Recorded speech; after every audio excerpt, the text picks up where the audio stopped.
Drosme darīt šobrīd ilustrē tos skaļos, kaujinieciskos, bet tajā, kā man jānāk, ir otra puse drusku aizstāvēt. Mēs esam par samērīgumu. Mēs esam par to, lai mums ekonomika un enerģētika attīstītos. Un atjaunojamo resursu būtu bišķi vairāk. Varbūt ne tikai bišķi. Mēs arī esam par samērīgumu, bet lūdzu sakārtosim sākumā visu regulējumu.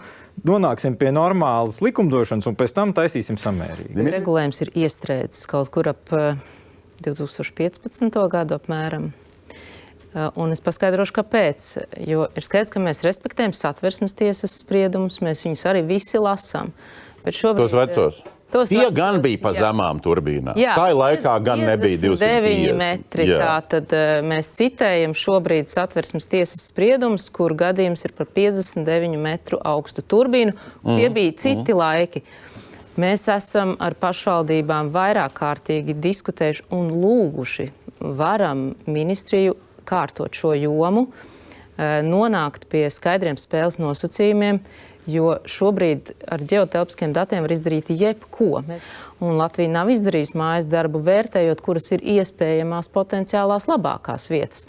Plānojumam būtu jānosaka, un to mēs arī darām, kur nevajadzētu vispār šādām vēja turbīnām parādīties. Esam gājuši ar priekšlikumu noteikt attāluma attiecību. Piemēram, 4 reizes turbīnas augstums. Augstums reiz Tas tika visu laiku noraidīts, sakot, ka tā ir iekārta, nevar noteikt šāds augstums.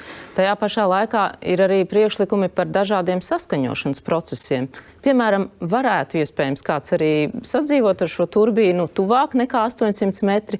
Mums ir daudz neizmantotas viensētas, kurās varbūt neviens nedzīvo, iedot iespēju saskaņojot arī tuvāk. Tāds ir daudzās valstīs regulējums. Lietuvā ir šāds regulējums, Somijā ir šāds regulējums. Daudzas Dānijā, kas ir tāds pionieris vēja parku attīstībā,